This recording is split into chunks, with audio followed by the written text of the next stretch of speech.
Zando Penguin Audio presents When We're in Charge, The Next Generation's Guide to Leadership. Written and narrated by Amanda Litman. For the generation after next-gen leaders in my life, Joe and Franny. And for Declan, who makes it all possible. Introduction.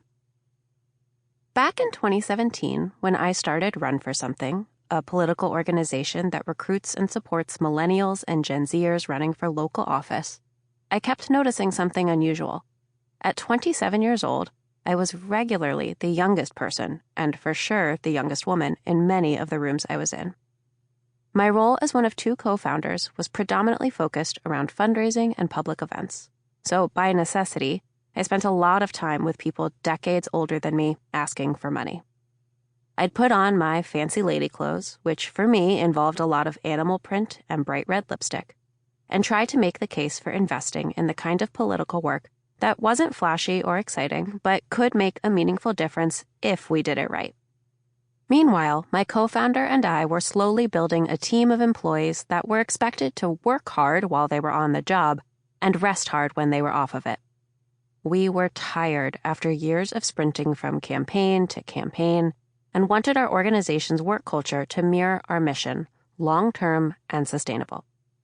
When I first set out to start a company, I was operating without a how-to manual. No one in democratic politics had successfully built a big organization doing what we were doing before, and in particular, no one had done it while also implementing policies that gave their employees space to be real people outside of work. Nearly every week brought new challenges I hadn't expected. But I believed, and still believe, in our mission. So I tried to carry myself with the confidence, real or pretend, necessary to get the work done and lead us forward. Sometime around 2022, something changed. All of a sudden, there were other executives in these rooms who were in the same stage of life as me or even younger, and other organizations who were grappling with the challenges we'd worked through just a year or two before. Many of the leaders we'd helped elect across the country were making national headlines and showing the way millennial and Gen Z politicians could enter spaces not built for us and transform the energy, the focus, and the fire. Political reporters noticed this trend too, and a few reached out to ask, what's the common thread among these younger leaders who kept making headlines? The answer was obvious to me. Our generations, millennials and Gen Z, lead differently. We have no patience for bullshit. We demand authenticity, or at least perceived authenticity. We show emotion when it's real, but we're also vigilant about boundaries. We believe that our missions are urgent and important, but we understand that not every task in service of those missions shares that urgency. We've grown up online and understand intuitively how to use the internet strategically. We believe in inclusivity as both a moral good and as a necessary tactic to achieve our goals. We love our work, sometimes, but few of us want it to be all of who we are. We're collectively trying to break the cycle in nearly every aspect of our lives to be better bosses, better parents, better leaders than those who came before us. The more I thought and talked with others about it, the more I realized.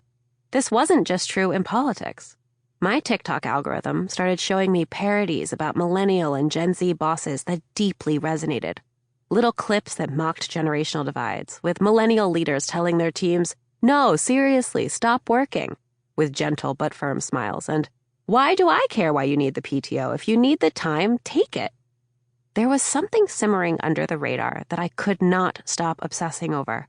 The millennial and Gen Z style of leadership looks different, feels different, and leads to different team cultures. But it felt like no one had put pen to paper on what all of that added up to. When I looked back at my experience, I realized part of the reason that starting and leading a company was so damn hard is because nearly every example of leadership I had to look to for advice didn't quite fit the moment. The playbooks of the past were only barely useful in advising me on things like how to be myself without giving too much of myself away to my team, or how to post on Instagram if my employees follow me there, or even tactical things like how to actually take family leave as the boss. If I wanted a new guide on how to lead now, I needed to write one myself. That's what this book is. The advice I wish I'd had over the last nearly 10 years navigating the choppy waters of changing leadership norms, new demands on those in power, and rapidly shifting expectations of what the workplace can and should provide, all in service of a new understanding of what it will look and feel like when we're in charge. If I say my boss is such a boomer, you almost certainly know what I mean. There's just a certain vibe that comes with boomer leadership.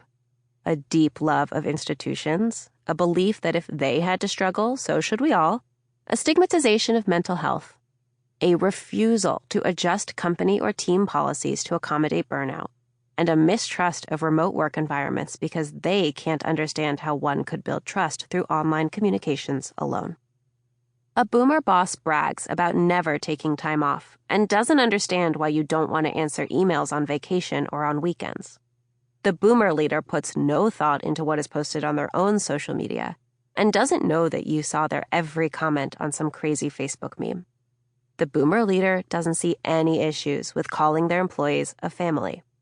Newsflash, if you can fire me, you're not my family. The boomer leader has probably been in charge for a while and maybe resents the idea that their continued hold on power is a problem. They are also, unfortunately, facing down the idea of their own mortality, a scary foreshadowing of the inevitable that adds a layer of anxiety into any conversation about change. The boomer or near-boomer leader is everywhere, running nearly everything.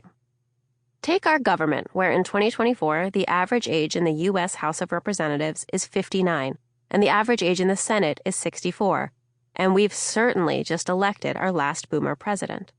In Hollywood, the heads of major studios and streaming services, the ones making key decisions about what kind of TV and movies are greenlighted, are nearly all in their 50s or 60s.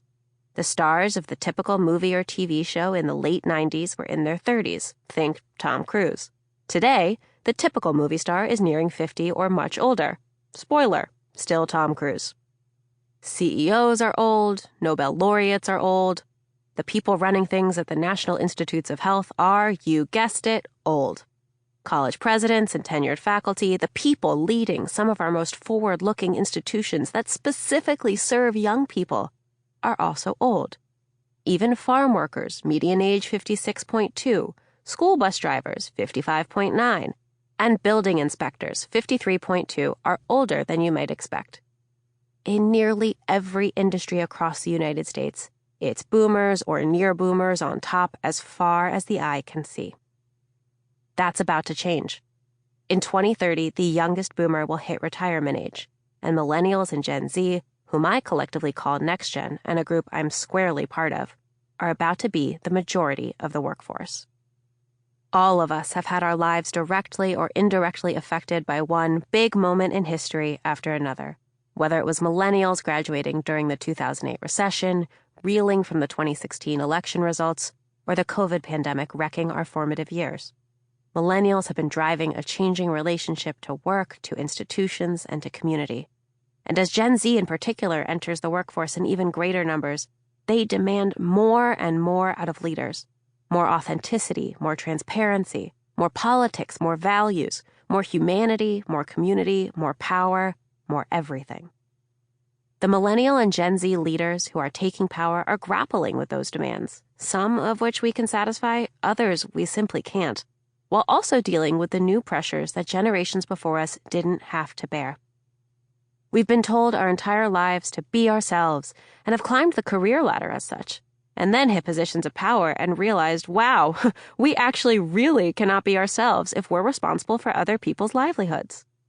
We have to think not just about how we show up in the office, which for many of us is simply Slack and a seemingly unending number of Zoom calls, but also how we show up online, both professionally and personally. We have been failed by institutions, let down by jobs we love that don't love us back, become disillusioned with the idea of a safety net that never seems to exist when we need it most. And yet, we have to keep showing up. As of this writing, there is only a small number of millennial and Gen Z executives. We've had no clear models for how we should show up, so we're making it up as we go, learning from trial and error. From that trial and error comes this, a no-bullshit guide on how we can and will lead when we're in charge. Sample complete. Ready to continue?